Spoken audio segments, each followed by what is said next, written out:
Bismillahirrahmanirrahim. Assalamu alaikum.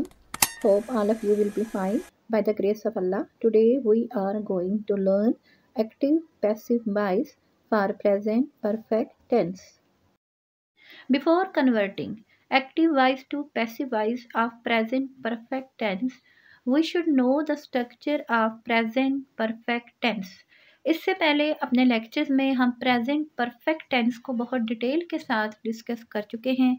आज active voice को passive voice में कन्वर्ट करने से पहले थोड़ा सा हम इसे गो थ्रू करेंगे और इसे रिवाइज करेंगे।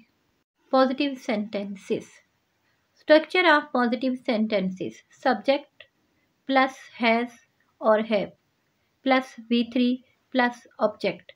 इट मीन्स पॉजिटिव सेंटेंसेस में सबसे पहले हम सब्जेक्ट लगाएंगे, सब्जेक्ट के बाद हैज़ और हैव ऐड करेंगे, देन हम वर्ब की थर्ड फॉर्म। अब परफेक्ट जब यूज़ होता है, चाहे वो प्रेजेंट परफेक्ट है या पास्ट परफेक्ट है, इट मीन कि V3 third form of verb हमने ऐड करनी है और एंड में हमने लगाना है ऑब्जेक्ट। अब मैं आपसे ये डिस्कस करूँगी कि हम हैज़ किसके साथ लगाएंगे और हैव किसके साथ लगाएंगे। She has, he has, it has, Anwar has. It mean has हम लगाएंगे सिंगुलर वर्ब के साथ और इसके अलावा name of any person. I have, we have, you have, they have. It mean जो सब्जेक्ट हमारे पास प्लूरल फॉर्म में है उसके साथ हम हैव यूज़ करेंगे। आई प्लूरल तो नहीं है, लेकिन आई को हम हमेशा आई और यू को हम प्लूरल ही कंसीडर करते हैं और हम इसके साथ हैव ऐड करेंगे। Negative sentences: subject plus has और have, not plus not, then third form of verb, then object. Negative sentences बनाने के लिए सब्जेक्ट के बाद हैज़ और हैव यूज़ करते हैं और मैंने आपको भी बता दिया कि हैज़ कहाँ यूज़ होगा और हैव कहाँ यूज़ होगा। और हैज़ और हैव के फ़ौरन बाद नॉट लगाएंगे, देन हम थर्ड फॉर्म ऑफ वर्ब लगाएंगे और इसके बाद एंड में हम ऑब्जेक्ट लगाएंगे। इंटेरोगेटिव सेंटेंसेस: सबसे पहले हम लगाएंगे हैज़ और have helping verb plus subject, then third form of verb, then object. Has और हैव के फ़ौरन बाद सब्जेक्ट ऐड करेंगे, सब्जेक्ट के बाद थर्ड फॉर्म ऑफ वर्ब लगाएंगे और इसके बाद ऑब्जेक्ट ऐड करेंगे, एंड में क्वेश्चन मार्क ज़रूर लगाएंगे। अब आते हैं positive sentences, active voice and passive voice. अब आपने देखना ये है कि एक्टिव वॉइस और पैसिव वॉइस में क्या डिफरेंस है। एक्टिव वॉइस में मैंने आपको बताया सब्जेक्ट लगाएंगे, सब्जेक्ट के बाद हैज़ और हैव लगाएंगे, then third form of verb, then object. अब पैसिव वॉइस में अगर हम ऑब्जेक्ट लगा देते हैं स्टार्ट में, और अब क्या करें, इसमें हेल्पिंग वर्ब हैज़ लगाएं, हैव लगाएं, वॉज लगाएं, कुछ तो चेंज होना चाहिए ना। एक्टिव वॉइस को पैसिव वॉइस में जब कन्वर्ट करें तो कुछ तो चेंज होना चाहिए।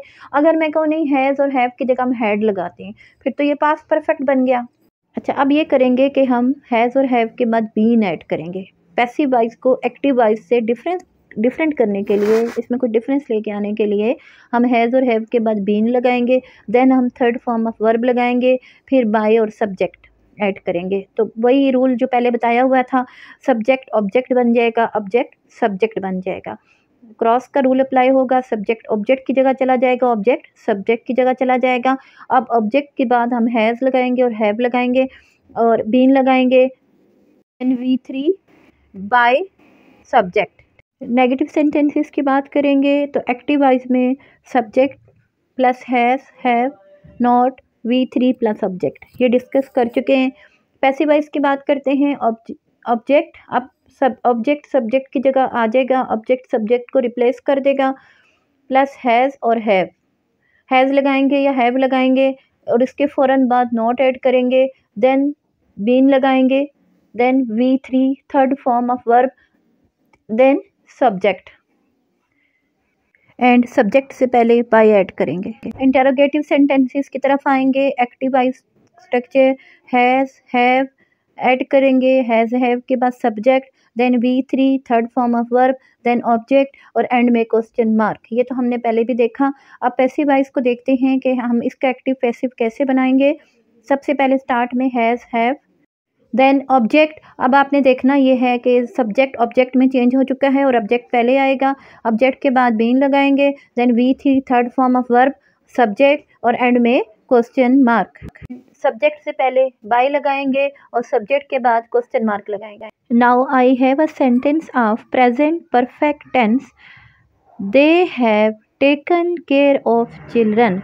It is the sentence of active voice. Now I am going to make it passive voice. I have a sentence of active voice of present perfect tense. They have taken care of children. And I am going to make it passive. Children have been taken care of by them. Look here. They हमने use किया था as a subject in active voice sentence. Okay, अब हम इसको use करेंगे passive voice में as an object और they convert हो जाएगा देम। दे कन्वर्ट होगा देम में, सब्जेक्ट बन जाएगा ऑब्जेक्ट। एंड चिल्ड्रन, चिल्ड्रन इससे पहले एक्टिव वॉइस में हमने ऑब्जेक्ट यूज़ किया था, अब हम चिल्ड्रन को एज अ सब्जेक्ट यूज़ करेंगे। और हैव ऑलरेडी पहले भी लगा था, हैव अभी भी लगाएंगे। और मैंने आपको बताया था कि पैसिव बनाते हुए बीन ऐड करेंगे, तो have been taken care of by them. Now, a negative sentence. They have not taken care of children. I am going to make it passive. Children have not been taken care by them. आपको rule बता दिए थे। Children हो जाएगा subject, have not been. अब हम not लगाएंगे क्योंकि नेगेटिव सेंटेंस है, तो नॉट की सिचुएशन वही रहेगी कि हैव के बाद आपका नॉट लगेगा और नॉट के बाद बीन लगेगा। अब बीन हमने पैसिव वॉइस में हमने बीन ऐड किया, have not been third form take की, टेकन पहले भी थर्ड लगी, अभी भी थर्ड लगाएंगे, taken care of by them. Next sentence, have they taken care of children. It is a sentence of interrogative sentences. Have they taken care of children? Question mark. Now I am going to convert it in passive. Have children been taken care of by them? Like have start में आ जाएगा children. अब children पहले आपके पास object था, अब children subject बन गया। Have children इसके बाद been, have children been taken, take की third form taken care of by them। अब दे कन्वर्ट हुआ them में, तो दे पहले सब्जेक्ट था, अब दे ऑब्जेक्ट बन गया। I have a positive sentence. Next positive sentence, he has written books. We will convert it in passive. Books have been written by him. अब लाइक बुक्स, पहले बुक्स आपने एज अ ऑब्जेक्ट यूज़ किया था, अब books आप as a subject use करेंगे। Then अब books चूँकि प्लूरल है इसलिए बुक्स के साथ हम हैज़ नहीं लगाएंगे बल्कि हैव लगाएंगे। Have been written by him, he as a subject use हो रहा था, अब ही को हम एज अ ऑब्जेक्ट यूज़ करेंगे। Sentence of active voice, farmers have grown crops. Now I am going to make it passive. Crops have been grown by farmers. Crops use किया था हमने एज अ ऑब्जेक्ट, अब हम crops को use करेंगे as a subject. Then farmer use हुआ था as a subject, अब फार्मर को यूज़ करेंगे as a object. Have not grown crops. Farmer have not grown crops, make it passive.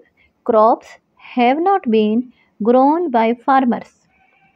पहले हमने क्रॉप्स को एज अ ऑब्जेक्ट यूज़ किया था, अब पैसिव बनाते हुए हम क्रॉप को एज अ सब्जेक्ट यूज़ करेंगे। फार्मर्स को एज अ ऑब्जेक्ट यूज़ करेंगे एंड हैव और बीन के सेंटर में नॉट लगा दिया। Crops have not been grown by farmers. Interrogative sentence, active voice, have farmers grown crops.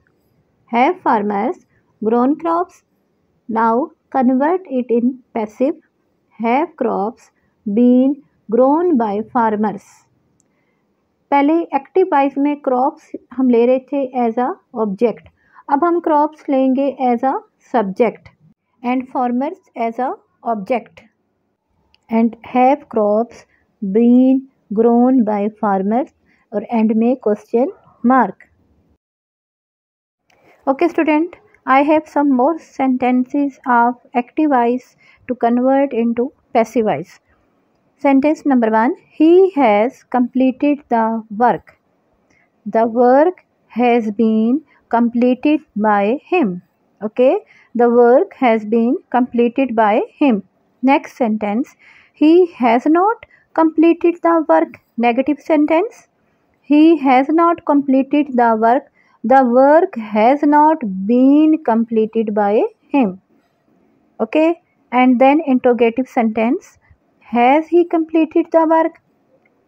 Has the work been completed by him?